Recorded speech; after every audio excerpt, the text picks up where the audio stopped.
Hello, my name is Tony Frisella with Frisella Nursery, and today I just want to talk to you about a few points about deer and the damage deer cause to a lot of plant material that you might have seen in your yard or in your neighbor's yards. And so just as an example today, I have here a lilac tree, and this is a relatively young lilac. And the bark on this lilac is relatively soft, and this is what the deer typically like to shed the felt on their antlers on. And a lot of times you'll notice some trees will have just this real light brown, almost light tan section on the trunk about this big. And that's basically from the deer, again, rubbing their antlers on the trunk itself. So a simple solution, you can grab this from anywhere. This is just a piece of 4-inch corrugated pipe that I had cut to 4 foot in length. Obviously, the height of the lowest branches down to the base on the ground would dictate what size you need.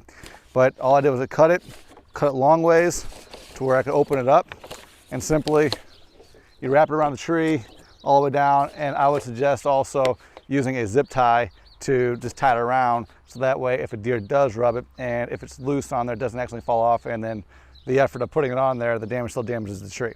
So that's just one example for a small tree such as this tree here.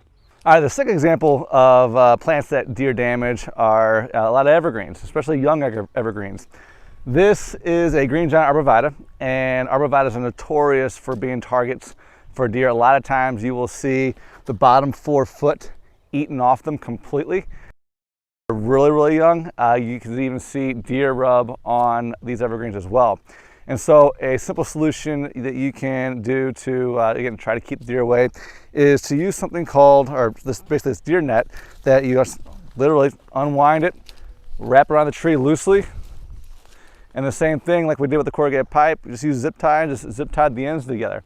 Now, obviously, you don't want to leave it on there for years and years and years because the tree is going to look funky after it grows, but it's a solution that can work quite well.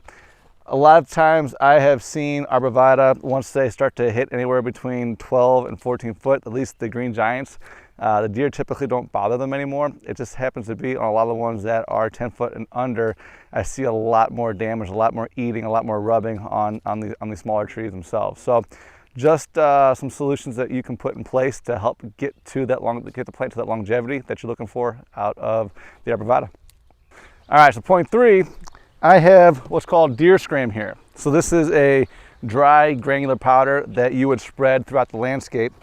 I will say if it's a heavy deer population and deer are notorious for coming up on your front porch, this probably isn't going to work. But if you live out in kind of the outskirts where the deer stay along the wood lines, this is probably going to be this is a great product for you to think about using your landscape if you're worried about or have starting to see deer grazing on your plants that you've never seen before. So a plant that I have seen deer eat that actually caught me off guard was the spilled wine woodgelia. And so these are lower shrubs that are going to be throughout the landscape. They're going to add color and vibrance to a spring, summer, fall landscape.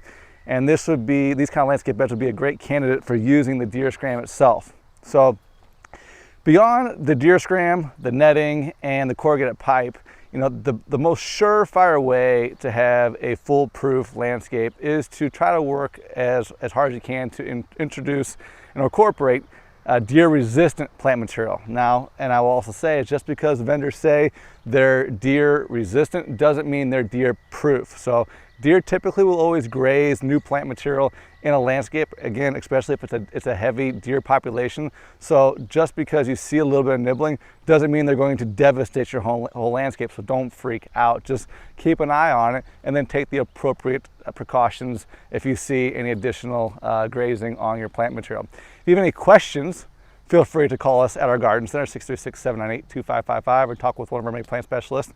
And if you thought this content was relevant to you, please share, like, and subscribe to our YouTube channel. We're going to be putting out a lot of new content to help you be successful in your yard.